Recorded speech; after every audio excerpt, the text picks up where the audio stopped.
Hello बच्चा लोग, तो ये अपना फोर्थ क्वेश्चन है इस सीरीज में. This question is from rotational mechanics and the concept being used is instantaneous axis of rotation. तो ये आपके सामने एक डायग्राम दिया हुआ है. This O A B and B O dash are three link और इस तरीके से अरेंज्ड है. ओ डैश और ओ पे आपको ये लिंक्स पिवटेड है. ठीक है. सवाल में कहता है कि अगर ओ डैश बी लिंक का angular velocity 10 radians per second है in clockwise sense, then what is the velocity of this point A. तो इस ए पॉइंट का हमें वेलोसिटी पता करना है. ठीक है. सो एक बार देख लेते हैं कि what is this I A O R, instantaneous axis of rotation. Suppose कीजिए कि आपके पास एक रिजिड बॉडी है, ये आपको रॉड है और वो इस पॉइंट के अबाउट प्योरली रोटेट कर रहा है. वो इस पॉइंट सी के अबाउट प्योरली रोटेट कर रहा है with some angular velocity omega. ठीक. अगर ये इस पॉइंट सी के अबाउट पूरा रॉड ओमेगा से प्योरली रोटेट कर रहा है तो हम इजिली कह सकते हैं कि इस वन पॉइंट का जो वेलोसिटी होगा वो इस वाइट डॉटेड लाइन के परपेंडिकुलर होगा और टू पॉइंट का वेलोसिटी इस वाइट डॉटेड लाइन के परपेंडिकुलर होगा. This is your v2 and this is your v1. अब एग्जैक्टली इसी का रिवर्स हम लोग यूज करते हैं to locate this C point which is your instantaneous axis of rotation बोल लीजिए या फिर इंस्टेंटेनियस सेंटर ऑफ रोटेशन. ठीक है. इस सी पॉइंट के अबाउट ये रॉड रोटेट तो कर रहा है और जो एक्सिस है वो बेसिकली इस सी पॉइंट के परपेंडिकुलर है. राइट. सी पॉइंट के परपेंडिकुलर है, इनटू द प्लेन है वो. ठीक. ओके. इसी का रिवर्स यूज करना होगा. राइट. फॉर एग्जांपल मान लीजिए आपके सामने ये एक रैंडम शेप का बॉडी है, आपके पास दो पॉइंट का वेलोसिटी है v1 और v2 और हमें लोकेट करना है इंस्टेंटेनियस एक्सिस ऑफ रोटेशन.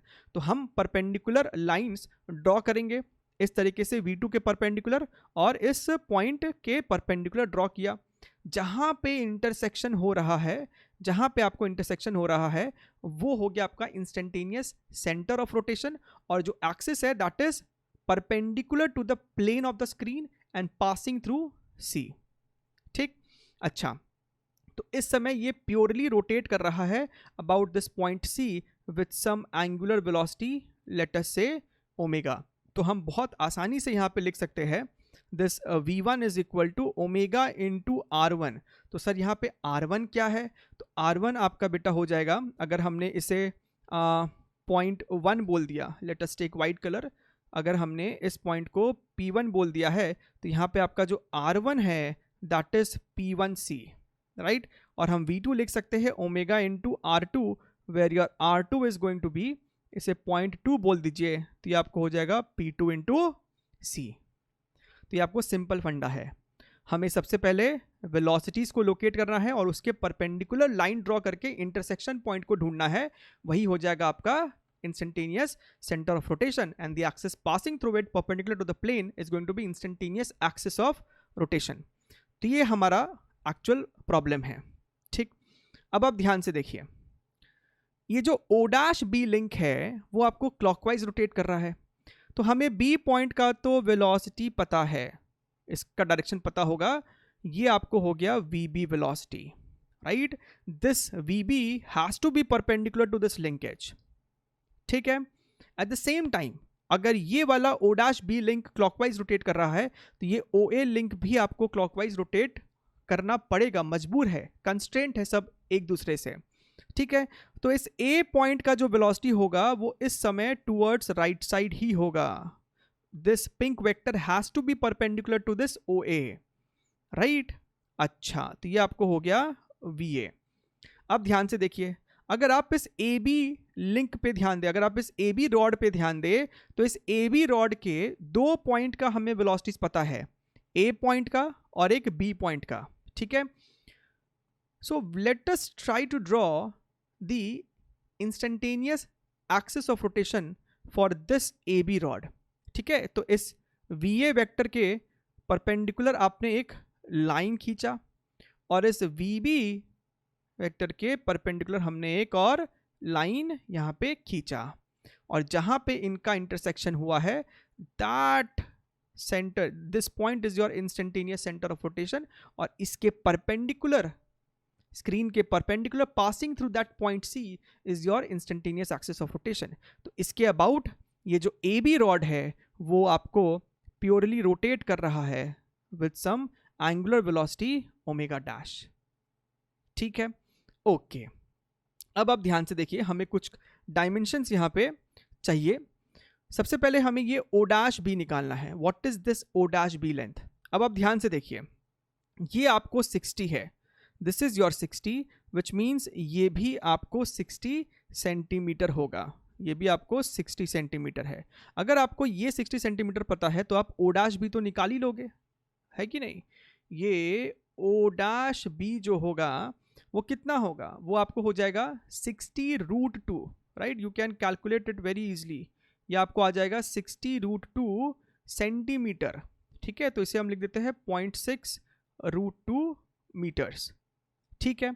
अच्छा, हमें ये ओ डैश भी पता चल गया। अगर आपको ओ डैश भी पता है तो आपको वी भी पता है। इसका मतलब क्या है? ध्यान से देखिए, आप वी भी लिख सकते हो दिस ओमेगा, ये आपको ओमेगा है ना, so omega into O dash B. Omega अपना कितना है? 10 है, so 10 into 0.6√2 which is your 6√2 metres per second. तो हमें वी बी पता चल गया, ठीक है?